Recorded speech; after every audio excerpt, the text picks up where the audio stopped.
Assalomu alaykum YouTube kuzatuvchilari, xo'roz ishqibozlari. Mana ganoyimiz.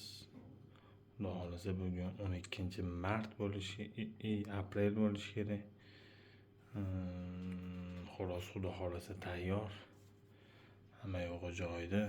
Agar 13-bo'lsa kuni bugun mana tutun qilishdan maqsad xo'rozlarni mana bir xil holatga solib qo'yadi tutun.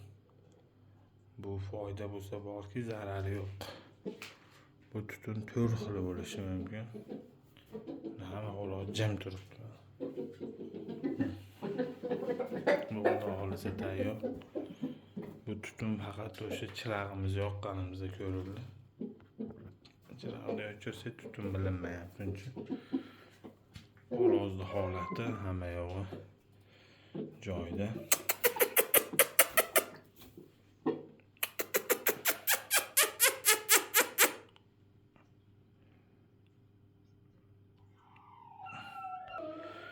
Bu tutunning foydali tomoni o'sha xo'rozlar nafas olish jarayonida o'sha suvlab urganingizda bittada xo'roz o'zini tutib oladi. Yaxshi. Xo'rozlar ovozlarni chiqarib qoldi. Xudo xolasa hammasi tayyor. Qaysi birda kasallik bo'lsa, bunaqa jim turib oladi lekin. Ashlarga keyin paracetamol, ampinsilin, shunga o'xshash narsalar bersiz, xudo xolasa zo'r bo'ladi. 4 kilo 450 xo'roz.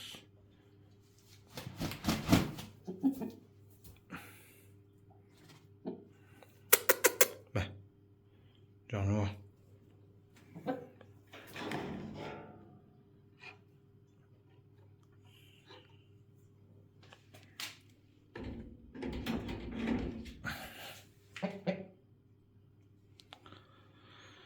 Boqish jarayoni ko'pchilik so'rayapti-ku.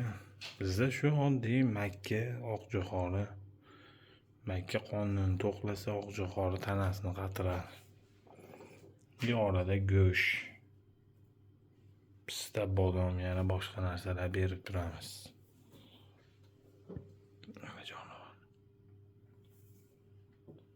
Jonlaring sog' bo'lsin. Mana suvga anaqa atsidi bor. O'sha 1 litrga 0,5 gram quyib, bir haftada bir marta ichirib tursangiz, qarabsizki, xo'rozlarda ancha holati yaxshilanadi.